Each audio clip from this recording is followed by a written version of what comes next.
Thank you so much for joining us on the Dwelling Show. I'm your host, Olo Dantes. I've got Zach with us today. Hey, Zach, how you doing? Hey, I'm doing great, Ola. Thanks for having me, man. I appreciate it. It is a pleasure to be on your podcast. So thanks for making some time today. No, my absolute pleasure. We connected as well, so I definitely wanted to get you on here to share your story. So let's get on with it. Why real estate? Why are you into real estate? And kind of give us a walkthrough of your journey before real estate and how did you get started in real estate and kind of what you're up to lately. Yeah, absolutely. Yeah. So quick background on me. So I was born and raised here in Phoenix, Arizona. So I live here in Phoenix now. So lived here my whole life. The only time I didn't live here, I played college football at a small school in Colorado for a bit, and I realized I wasn't going to make the NFL, so I came back, and I wanted to be a sports reporter and a journalist. So I got a bachelor's degree in broadcast journalism here at Arizona State University, and I was actually a live news anchor and sports reporter on Arizona PBS for about 6 months. I hosted a show on Fox Sports Network Arizona, so it was cool being on TV and everything at first, and then I quickly realized you don't make crap for money. You work crazy hours. There's politics involved. And I was like, man, I do not want to get into this. And I started talking to other people in the industry. And I was like, I got the degree in the wrong thing. So I had this expensive degree with school debt. And prior to that, I was delivering medical equipment nights and weekends while I was going to school. So I was working full time in order to help pay for school. My boss was like, hey man, you can make good money doing healthcare marketing. So I just decided, okay, I'm not going to pursue journalism after I got this degree. And I actually got a job as a hospice marketer. So I don't know if you're familiar with what hospice care is by chance, Ola, but I'm actually very very familiar actually, but I'll leave it at that. But very familiar. So for some of the listeners, basically it's mobile nursing and caregiving for patients who have like terminal illnesses or end of life care. This is a Medicare benefit that pays for these services. So my job was to wake up in the morning and just drive all around Phoenix here and walk in cold to like hospitals, doctors' offices, assisted living, and build relationships with the physicians, social workers, nurses. When they had somebody who needed hospice, they call me. I'm the first person to go meet with that patient and family, educate them on resources, and get them signed up. So it sounds kind of weird, but hospice is a very competitive and lucrative private business industry. And so I was very blessed to do very well in the hospice arena with the marketing. And I quickly rose up in the company. I became the director of marketing, and then I became an owner in the company. I got my MBA. I paid off all my school. And so for a guy who came from like a lower middle class family, I didn't come from money or anything like that. I was very fortunate and blessed. I was making 200K plus a year doing this healthcare marketing in my early 20s. And like I said, I had got my master's, paid for my school debt, bought a house at 23. But about 5 years into it, I was just burnt out. I was working 60 plus hours a week, doing something I wasn't passionate about. I was on call 7 days a week. And I was like, man, I do not want to do this. And I didn't know what I wanted to do, but I knew I didn't have any time to figure it out. And I knew I didn't want to do that. And so last January 2018, I just said, screw it. I'm going to figure this out somehow. And I resigned from my job and I sold my equity in the company, and I had no plan at all. Okay. So basically go from making 200K plus a year to making nothing. All I knew is I want to create passive income somehow. And I want to do it through real estate because I had heard some things from people with real estate. I actually had met a guy at a Christmas party like the month before, and he owned mobile home parks. So it's kind of like the cliche story. He told me to read Rich Dad Poor Dad by Robert Kiyosaki. So I read Rich Dad Poor Dad like every other real estate investor, and the magic happened. I started to kind of change my mindset. And so anyway, so I'm like, okay, I'm gonna create passive income, gain control of my time, free my time. So I quit. And I don't have any family with money. I don't know anybody in real estate. So I just started like reading all the books, listening to all the podcasts, just trying to consume everything I can. Initially, I was looking at mobile home parks. So about 3 months into it, last spring, 2018, I tried to buy a mobile home park here in Phoenix on a seller carry. It didn't work out. Some other guy got it.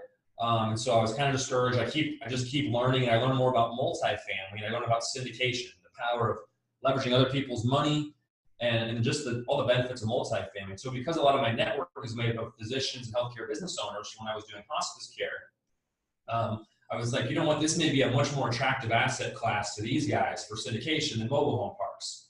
And so because these people hate their lives too, but they have families and stuff, so they can't get out of it, right? So they like the idea of investing passively. So I'm like, okay, I lock in like in March. I'm like, okay, I'm gonna do multifamily. And so I just start cold calling property managers, lenders, brokers, attorneys, and I was terrified. I didn't know what I was doing, like meeting with brokers and stuff, trying to act like I know what I'm talking about and build a team here. And I was just trying to find a deal, and nothing was penciling. And so 6-7 months go by. Remember, I'm making no money, so I'm just like burning through savings. And I had allocated, like, I basically had said, okay, in January, I'm going to live off savings for the next 12 months and figure this out. I was willing to take that risk because I had a lot of money I'd saved up. And Grace and I, my fiance, we cut our expenses down significantly in order to make that happen. And so anyways, basically I'm 6-7 months into it. I'm making no money, just burning through savings. I'm not really getting anywhere. I lose all the confidence I had from before. Kind of have like an identity crisis, like wake up every morning trying to figure out what can I do productive today to move the needle on this. And it's frustrating because there's no clearly defined thing. So this was like truly my first taste of being an entrepreneur and going through the adversity. I go to a conference in Dallas last July, almost a year ago now. And basically it's an education mentorship group. And so I joined this group, and basically it's called the Brad Sumrock Group. It's a great education group just for the network alone. So I joined this group. I spend a bunch of money, and I realized I'm just joining this basically to gain access to qualified people, to people who are doing this. It's basically buying a network, so to speak. So I joined the group, and then you can raise money from this group if you have a deal that meets the criteria. 3 months go by after that. So now we're like in September, October, and nothing was penciling still. So I was like, crap, I just dropped 30K. I just blew 30K and I wasted money. So I'm all discouraged, you know what I mean? And then I had to kind of shift my mindset again. I said, no, this is just one resource among many. You know what I mean? I purchased a network essentially, even if it doesn't meet this criteria. So fortunately, I met a guy in the group named Robert, who also lives here in Scottsdale near me, and we decided to partner up. We found a 36-unit deal in Phoenix in last October, and so we underwrote it, did all of our market research and comps, and said this thing pencils. Oh my gosh, like this is hard to find. Nothing is penciling. This one actually makes sense. So we put in an offer, and then the offer gets accepted, and we're like, oh crap, what do we do now? The offer got accepted, so we're terrified. We get the deal under contract, and we have to raise like 1.4 million. You know what I mean? And neither of us have done this before. And so Robert's an architect, and he has a healthcare background as well. And so I was like, okay, well, let's leverage our networks and try to figure this thing out. And so we've got this thing under contract. We go through our due diligence. We're talking to investors. About a month into it, there's another person I had met. She lives in Seattle. Her name's Lisa. And so we had several phone calls, but never actually met in person. And so she calls me. She somehow heard that I had this deal under contract. She says, hey, Zach, I heard you have a deal under contract. I said, yeah, how'd you hear about that? Whatever. I said, do you want to help us raise money and come into it? And she said, yeah, I would love to. But she's like, actually, I have a 12-unit deal I'm selling in Seattle. My closing date is 2 weeks prior to your closing date. How about I sell the 12-unit, 1031 exchange it into your 36-unit, and we can do a tenants in common, a TIC structure. And I said, I've heard of TIC, but like, how the hell does that work? I have no idea. And so we get into that later. Although basically what we did is a tenant in common structure, or also known as a TIC. And she brought in almost half the equity. We raised the rest of the money, a little over 700K from other people.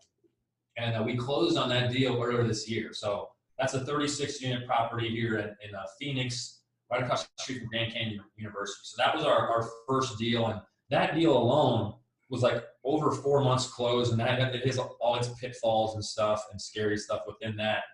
But yeah, that's kind of where I got to now. And so we were blessed and fortunate to have closed on that in the beginning of February. And then we've just been kept rolling, man. I mean, we put in an offer on a portfolio of 2 properties in April. We got under contract. So it's a 76-unit and a 59-unit, both properties. So 135 units total is about $13.5 million portfolio. So we're going to be closing on that at the very beginning of August.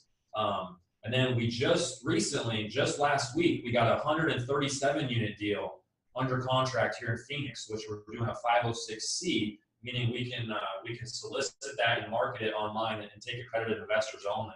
So we're really in the thick of it. And after that first deal, everybody talks about you get that momentum for that first deal. Well, it's really true. I mean, after that first deal, the brokers, they believe in you. They're calling you up. It gives you credibility, and we've been rolling since then. So that's kind of where we're at. Is just wow. Going quick. That is a wonderful synopsis. I've got so much to talk about. I don't even think we can go through. I got so much down written on my notes. So first and foremost, I mean, great job on, completing and actually just getting the deal closed, right? Because there's a lot of people who say, hey, I'm going to do this real estate thing. They quickly realize the first day they wake up without a job, in your case, as you did, and you're like, oh, what am I going to do with my time? But you've actually managed to close a deal and keep on that momentum. So congratulations on that. Yeah, thank you, Ola. Appreciate it. Yeah, definitely. I got a few questions. So the mobile park that you mentioned, you said the seller was going to do it, was going to hold paper, was going to do a seller carried, but you lost that deal and you were discouraged, right? Why did you lose the deal, and how did you kind of get back on your feet after you felt let down? That's a great question, because I actually kind of forgot about it until you brought that up. So I saw this deal like a month before I actually decided to call on it and put her an offer. Because mind you, I'm like 8 to 12 weeks just quit my job and don't know like what the hell I'm doing, right? And so I'm trying to like figure out how to underwrite and all that stuff. And I'm good with the numbers, but it's different when you have it underwritten. You have to learn how to do the real estate stuff. And so basically I saw this deal. It was like a true 11 cap, like, which is really rare. I was like, oh my gosh, this is an awesome deal.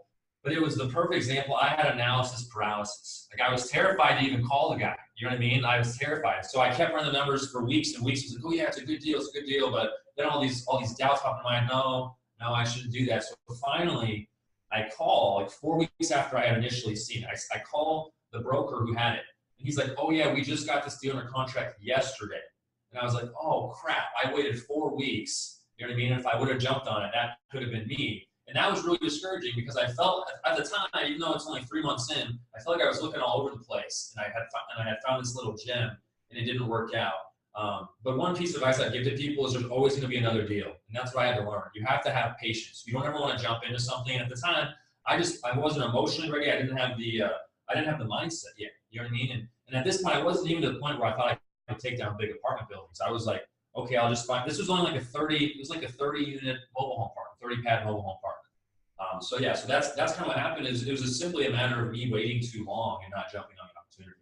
Fair enough. So you obviously, like you said, you were discouraged, but you definitely quickly picked yourself up, started looking at syndication, started looking at multifamily, and then you mentioned something really, really interesting. You got on the phone pretty quickly. You started calling brokers, lenders, kind of building up your team. But you said something really important that I really liked, and it's so humbling and so vulnerable. I love it. It wasn't like you knew exactly what you were doing, but you had a goal, you had a vision, and you were trying to pull a team to help you get to that vision.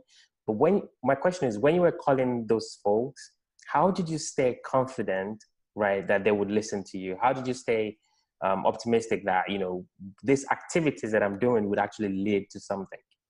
Yeah, I just tried to fake it as best I could, because I was terrified, honestly. And I was walking and cold and talking, but that's what I did. But that didn't matter, because this was a whole new industry, and I didn't feel like I belonged, and I didn't feel like, I could speak the lingo at this point, because it's like a few months had passed and I read all the books and stuff, so I can kind of talk like it, and I tried to prepare, but I was so nervous, especially talking to brokers. I would be shaking, and I try to talk about my background. I say, yeah, this is what I do. I have a group of physicians that want to invest, which was like half true. I talked to like 2 doctors, but you just make it sound like, and I wore my best suit. Like, I wore my best suit. I wear the same suit like every meeting. So you have to, basically with these brokers, you need to just show that you have credibility. You have to, you may not feel confident, but at least fake it. Take deep breaths, try to do what you can. And I'm sure I looked like a nervous wreck the first couple of them, and you feel kind of like an idiot, but you have to just get through that, because after I met with those, that just gives me more confidence, because you can read all the books and listen to all the podcasts. They can listen to your podcast, which is awesome. Hold On provides a lot of good content, but at the end of the day,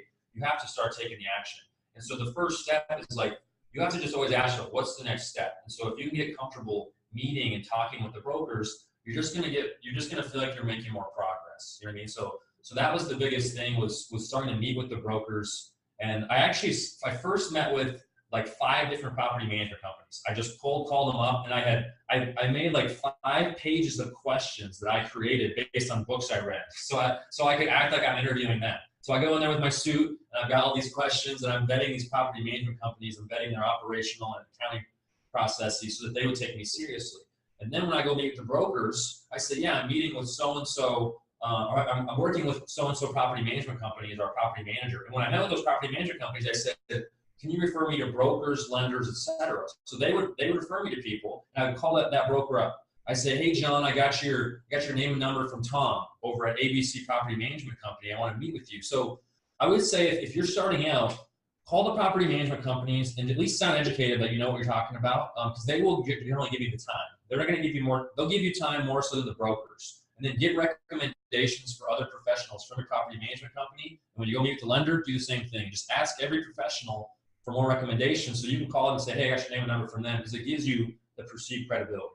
So that's kind of how that process worked. And that gave me a lot of confidence, because now it's like, okay, at least I feel like I'm talking to people in the industry, so that if I find a deal, then I can call my property management company, I can call a lender, get a term sheet, and progress through that stuff. Yeah, I can so relate to a lot of everything you were saying, like, kind of wearing the suits, meeting with brokers. I've done all of those, meeting with property management company. I look fairly young too, but you have to understand that these guys are interviewing you as much as you're interviewing them. So it's really fascinating as I'm hearing you speak, because as the dual listeners are listening about our conversation, they're thinking, oh my God, syndication, multifamily sounds so complex, very, maybe hard to grasp, but really there's a method to the madness, which you've beautifully, I love multifamily, so I would say that, which you've beautifully, described, right? You go through that process and eventually you'll be closing on a deal. I wanted to say something as well. You said you were burning through your savings, and your girlfriend and yourself, you had to reduce your expenses. So there's a lot of folks listening in that are maybe thinking of, telling their spouse or maybe girlfriend, like, hey, this is what I'm, thinking of doing, and they're maybe not too sure. How did you kind of handle that process in terms of, telling your girlfriend at the time, like, hey, can we kind of cut our coat according to our size? How did that process go for you? Yeah, no, good question. And that's the biggest thing. I'm so blessed. So yeah, Grace was my girlfriend at the time. We got engaged October last year. So for 10 months, she went through this as my girlfriend, and I Congratulations. proposed to her to keep her on the boat. You know what I mean? Just kidding. But through that process, we grew a lot, and she always had my back and had the support. And so yeah, you have to have support. That's such a big thing. So whether you have a significant other or not, like, lean on your family, whomever, because and be careful though too, because you're going to face a lot of adversity. I mean, there's going to be family members and friends who doubt you, and they say, "Oh, what are you doing? You shouldn't be doing this," or "You had such a good job. What are you doing?" But only you know what you want to do and what your destiny is. So don't listen to that stuff. But for us, that process was basically, I said, "Babe, we have to, like, we're all in. Like, we got to be relentless. We relentlessly attack this dream, and we have to be patient." So, like, we canceled all of our TV services. We haven't had it in over a year. Like, I don't have, like, cable or satellite, nothing like that, which was good. We don't waste time on it. I started getting haircuts like every 3 or 4 weeks instead of every 2 weeks. We bought less food. So we were, like, eating, like, less food. And Grace, and unfortunately, again, Grace was cooking, like, almost every meal for us. So she's cooking, so we don't eat out. So little things like that, when you don't have an income and you want to leverage your time to focus on what your goal is rather than some job that you don't care about. That's kind of what we did. So everywhere we could cut, we would do that. I mean, I canceled Spotify, like, little things like this. All these little bills that you have, I canceled a lot of them. You know what I mean? And so that's kind of how we cut that down, so they could buy us more time. Because it was basically time. I just needed time. I needed to learn. I needed to find that opportunity and find that opening. And so that could apply for any type of entrepreneur, I think. Whether it's I think you said so many great things. I mean, just those little things, those subscription services that you think it's just $7.99 or $9.99 a month, but every little helps, right? And kind of getting yourself into that mentality of, I'm managing my expenses, trying to increase my income, right? As you saw in Robert Kiyosaki's book. So it's really those, those little tweaks in your lifestyle that, a lot of people might not pay attention to. So I really like that you brought that up. The other thing I was going to talk about was, I've got on my notes here, is mentorship, right? There's a lot of talk on paid mentorship or non-paid mentorship. I mean, you mentioned some pretty big numbers, 30K. I don't know what that really means, but what are your thoughts on paid mentorship? And should someone go with paid or try to find something to do, for free? Yeah, I would say that I'm all for paid mentorship if it's the right group. You have to be careful, because now there's 1,000 gurus out there. You don't know which ones are worth it. And I think there's a lot of good ones at the same time, though. I had purchased another one. I bought Michael Blank's videos, and that was great content as well. So I had purchased Michael Blank's, like, entry level, which was like a few thousand. And I think Michael Blank does a great job. I really liked his content. I watched all his videos, and his podcasts were very inspirational. And I was at that entry level. And so that gave me a lot of foundational knowledge And so, yeah, I think, so for me, like I was literally pounding the pavement for 6 or 7 months, calling brokers. And I was just asking all these different people if they want to partner. You know what I mean? Like I was trying to find people who had net worth and liquidity to sign a loan. Like I'm not like a millionaire. I don't have high net worth, high liquidity. And so I was trying to find partners, and I didn't find any real solid partners, with the exception of I met one guy named Tom, and he owned a property management company, and he was an investor. Like he owned like a 35 unit. So him and I were working together prior to me joining this mentorship. We just couldn't find a deal. We ended up being partners in the 36 unit deal. But to answer your question, Ola, I joined the mentorship because I was essentially buying into a network, because at this conference, I saw all these other people who had joined it who were serious about it, okay? But at the same time, it's expensive. And so I'm not gonna pretend, you listen to a lot of these podcasts, they say, oh, you can syndicate everything, you don't need any of your own money, and you just raise all this money. It's not true at all. You do have to have money to do this syndication stuff. There's different ways you can bring value. So if you don't have money, there are ways you can do it. I'm not gonna be discouraging. And you don't have to drop 20 or 30,000 for a mentorship program. I dropped this $30,000 to join this group, and I knew it was an investment because when I looked around at all these people, some of these guys own thousands of units and they had started in this group. You know what I mean? And so basically, you're just joining a network or an ecosystem. And for me, it was a high barrier to entry.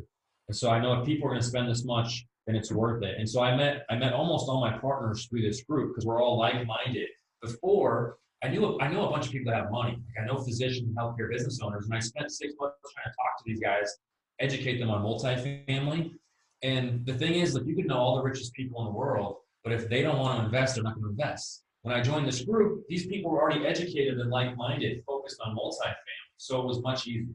You know what I mean? So that for me, I think that it is worth it, but just find the right one and vet people. If you guys, anybody can call me or whatever, and I'll give my opinion on stuff. I'll be pretty transparent. But I think it can help. The network can take you to the next level, because the cliche is that the team sport, it's true. It's a cliche because it's true. You have to have other people you're working with. All right, so the 36 unit deal, maybe you can pick that deal. Let's go into a deep dive with a case study. I really like that deal. I actually like the fact that Lisa kind of came at the right time when she was closing on our own deal, and then you partnered up with Robert. So you can talk about that deal. You can talk about the second deal. You have 76 unit, and I think it was 59 unit. Which was really interesting how you got a second deal when you just closed on the first deal, right? Brokers just love you after you close on a deal. So can you talk about one of those deals? Like how did you find it and how you look into funding, or how did you? I mean, you talked about the funding for the 36 unit, but the second one maybe. Yeah, I can talk about. So you want to talk about the second one or the first one? The second one, okay. Yeah. So the second one, the 36 unit, we had just closed on it in February. And so we were like, okay, let's find the next one. So we're just like out on the pavement now, because after you do that first one, you get so much confidence. It's night and day because you've been through it. Because for me, I was fortunate. I was basically the point person for communication with like the broker, the lender, the attorney. So I got to see every aspect of it, and you get a ton of confidence because you've been through it. Now you have it's kind of like I got a monkey off my back. You know what I mean? Like I'm like you're reading all the books, the podcasts, going to conferences for over a year. I was doing that. I didn't have a deal. So like, how do you tell people you're a real estate investor when you don't have a deal? You feel like you're an investor because you're doing all the stuff, but it's finally you get the monkey off your back and you're in the game. So a ton of confidence because now you're like in the club, so to speak. And so we start pounding the pavement. This next deal was on the market, and so my philosophy is just start calling brokers and setting up tours. Initially, I was scared to do this, but what I realized is these brokers, they want to do tours. As long as they don't think you're a total amateur, they think you're somewhat credible, they want a tour because they need to show their seller that they're generating as many tours as possible. So don't be afraid to set up tours. Set up as many tours as you can. When we're looking for a deal, I'm trying to do at least 3 to 5 tours a week. Even deals that I know we're not going to invest in, just so I can get to know the broker. And we're going to take pictures and we're going to take notes and we're going to act like we're very interested in the deal. Even if you know it's a crap deal, I'm going to be like taking pictures and I'm going to be like, okay, asking all these educated questions. I'm going to know the OM and then I'm going to give them educated feedback. A day or two later, I'll give them feedback. You know what I mean? So this was we were touring a deal that was like a 300 unit deal, but it was in the ghetto. So the ghetto part of Phoenix. And we thought maybe it could work. The numbers kind of work, but we got on site and we're like immediately, Robert and I like, no, this deal is a crap deal. We don't tell the broker that on the spot though. We do the tour, and at the end, I was kind of awesome. I was like, I don't know, it's kind of a rough area. Do you have anything else? He's like, well, yeah, I actually have this other deal. It's a portfolio. There's 2 deals. So we drive to it right from there, not with the broker. We just drive and start walking the property. And then we start underwriting the deal. It pencils. Long story short, we put in an offer. It was an on-market deal. We put in an offer. And because we had just closed this previous deal, he asks, well, who's your recommendations of your referrals? And I told him the name of the broker that we had just closed a 36-unit deal. And he knew that guy. I didn't know this. He had like mentored that broker for years. So I'm like, so he's like, oh yeah, I know this guy. And so I think that had a big reason why we won the deal. But we were awarded the deal, got it under contract, and then it was actually 2 deals. It was a 76-unit, which we did a traditional syndication on, and then we did another 10-in-common tick structure on a 59-unit deal in Scottsdale. Fantastic. Congratulations. Let me know how that goes. I'll definitely keep in touch to see how that goes in August for you. Great job. We definitely dwelling into the quick rounds. These are going to be quick questions, quick answers. You ready, sir? Rapid fire. Yes, sir. All right. First question. What makes Zach unique? What is that differentiating factor that separates you from the next guy or the next girl? Oh man, I don't know. How do you say that without sounding like cocky or it's okay. Be cocky. Do it. I think for me, a lot of people probably say this, but for me, I was like in a dark place last year. Like I went through a lot of adversity to get to this point. You know what I mean? Like before I was very confident making good money. I was at the top of my industry.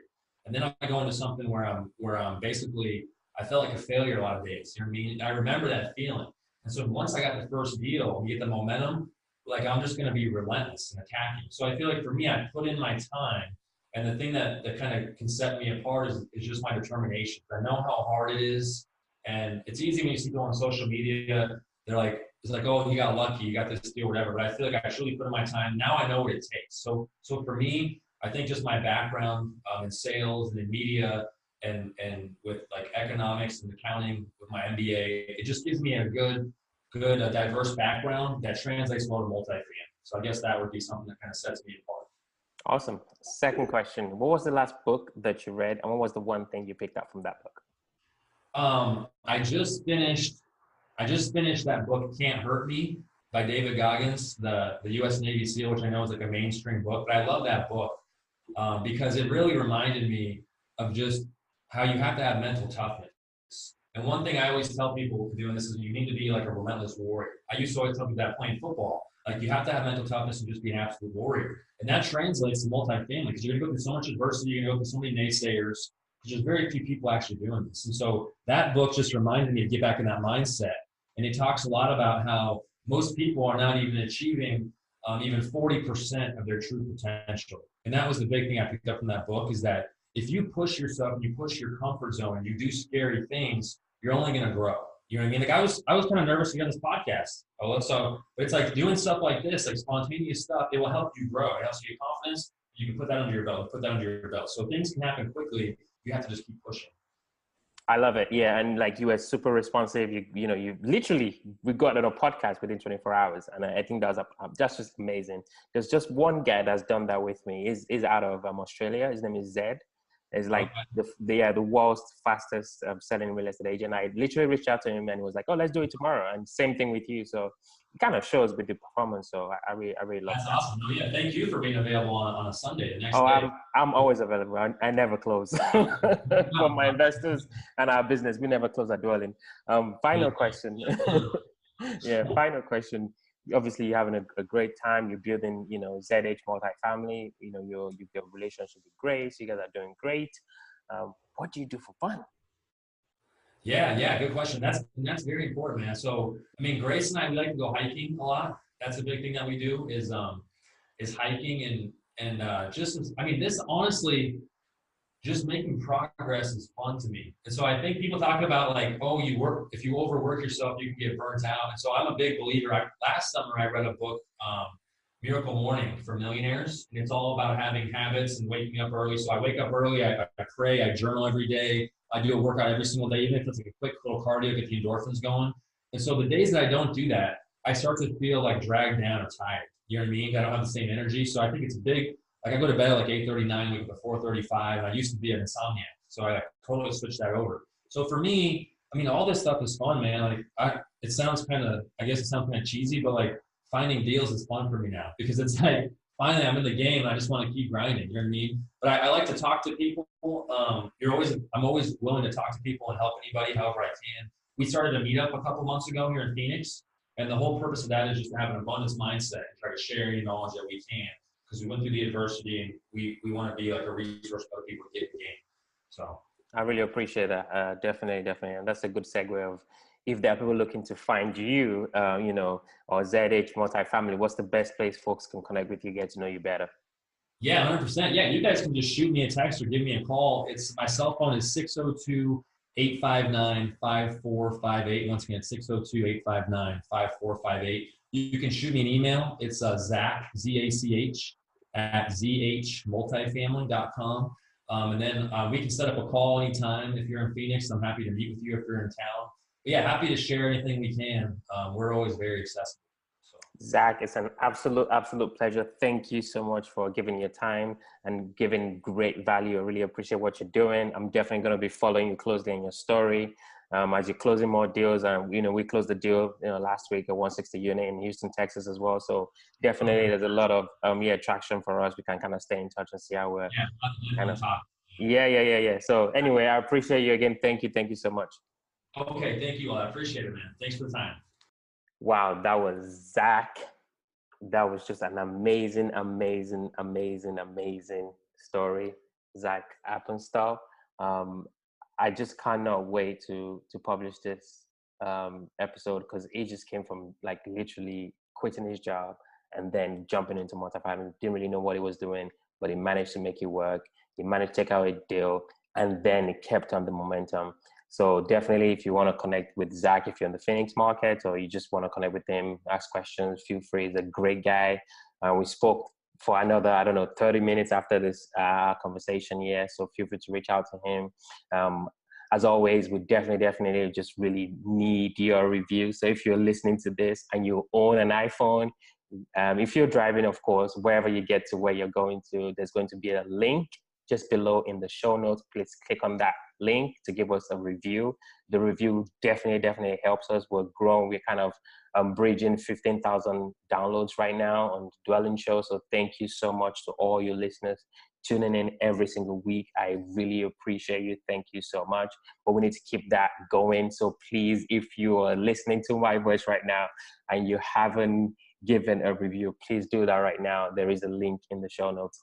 I just want to say thank you so much, guys. As usual, if you have any questions or suggestions about the show, or just want to connect with me, feel free to reach out. My direct email is ola@dwellynn.com. So just feel free to reach out to me, or reach out to me on Instagram too. I really appreciate you guys. Have a lovely day. Bye.